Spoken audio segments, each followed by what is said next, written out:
حضرت سیدنا فاروق اعظم رضی اللہ تعالیٰ عنہ، آپ کے لیے لکھا ہے حضرت، وہ لکھا ہے کہ حضرت کی خدمت میں نا ایک باپ اور بیٹا ہے.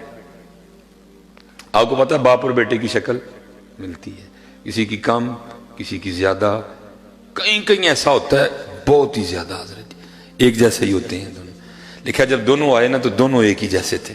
فرق اتنا تھا باپ بوڑھا ہو چکا تھا، بیٹا جوان تھا. باپ جلد پہ بڑھاپے کے اثار آ چکے تھے، جو بیٹا تھا وہ جوان تھا. لکھا ہے کہ حضرت فاروق اعظم رضی اللہ تعالیٰ عنہ بھی حیران ہوئے بغیر نہیں رہ سکے. آپ نے فرمایا میں نے بڑے باپ اور بیٹا دیکھے ہیں لیکن جتنی تم دونوں کی شکل ملتی ہے میں نے کبھی نہیں دیکھا. اور کرتا ہے حضرت اگر آپ اس بچے کا قصہ سنیں گے تو آپ کی حیرانگی میں اور اضافہ ہوگا. آپ نے فرمایا پھر سنا. عرض کرتا ہے حضور میں ایک تاجر ہوں اور اکثر تجارت کی غرض سے 4 ماہ 5 ماہ 6 ماہ کے لیے اپنے گھر سے دور رہتا ہوں. جب اس بچے کی ولادت ہونے والی تھی نا، ابھی دنیا میں نہیں آیا، تو جو میں کام کرتا تھا نا میرا مال بالکل تیار ہو چکا تھا. اگر نہ لے کے جاتا تو ضائع ہو جاتا، مجبوراً نکلنا پڑا. تو جب میں نکلنے لگا نا تو میری بیوی اور اس کی ماں مجھے دروازے تک چھوڑنے آئی اور دروازے پہ آ کے مجھے پوچھتی کیا ہے، آپ تو تجارت کے لیے جا رہے ہیں تو آپ کی یہ جو اولاد دنیا میں آنے والی ہے اس کو کس کے حوالے کر کے جا رہے ہیں؟ تو شخص عرض کرتا امیر المومنین میں نے آگے سے اپنی بیوی کو کہا میں اپنی دنیا میں آنے والی اس اولاد کو حوالے کرتا ہوں اللہ کے. کس کے حوالے کرتا ہوں؟ اللہ. کس کے حوالے کرتا ہوں؟ اللہ کے. عرض کرتا امیر المومنین میں چلا گیا. 5-6 ماہ لگ گئے واپس آتے آتے. جب آیا نا اپنے علاقے میں تو دل اڑ رہا تھا، پتہ نہیں تھی ہوئی نہیں کہ پتر ہویا ہونا، پتر ہویا ہوئے گا تو نہ رکھاں گا، تھی ہوئے گی تو نہ رکھاں گا. دل اڑ رہا تھا. لیکن عرض کرتا امیر المومنین جب گھر آیا نا تو آ کے کیا دیکھتا ہوں گھر کو تالا لگا. میں کہا بیوی میری کدھر گئی؟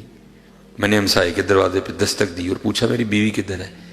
وہ آگے سے کہتا ہے بھائی بات یہ ہے کہ جب بچے کی ولادت کا وقت قریب آیا نا تو تیری بیوی درد ذہ کی شدت کو برداشت نہیں کر سکی، تو اس درد کی وجہ سے اس کا انتقال ہو گیا. تو پھر بچے کی ولادت نہیں ہوئی تو ہم نے تمہاری بیوی کو فلاں قبرستان میں دفنا دیا. ایک شخص ساتھ گیا، اس نے قبر کی نشاندہی کی، میں نے تلاوت قرآن کریم کی، اپنی بیوی کی بخشش و مغفرت کے لیے دعا کی. گھر آ گیا، زور پڑی، عصر پڑی، مغرب پڑی، عشاء پڑی، چارپائی پہ لیٹ گیا. میرے دل کے اندر یہ خواہش پیدا ہوئی کہ میں پھر بیوی کی قبر پہ جاؤں اور جا کے نہ پھر میں قرآن پڑھوں، اس کے لیے دعا کروں. آپ کو پتہ ہے دن کے وقت ڈر کے مارے قبرستان کوئی نہیں جاتا، تو رات کو جانا کو سوکھا کام ہے. لیکن کیا ہے وہ کہتا ہے قدرت کھینچ رہی تھی، نہ چاہتے ہوئے بھی چلا گیا.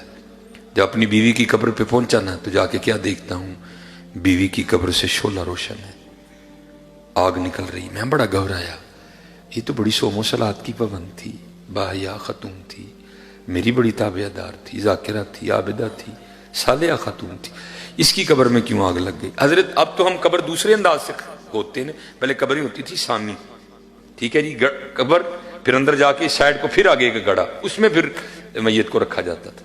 اور اس کرتا امیر المومنین میں نے قبر کھولی، مٹی نکالی، اندر گیا، اینٹیں لگی تھی، اینٹیں اتاری تو کیا دیکھتا ہوں قبر میں میری بیوی کا مردہ وجود پڑا ہے اور اس کے ساتھ یہ بچہ کھیل رہا ہے جس کو آپ دیکھ کے حیران ہو رہے ہیں کہ دی شکل تیرے نہ بڑی مل دی ہے. میں بھی بڑا حیران ہوا، یہ کیا ہے؟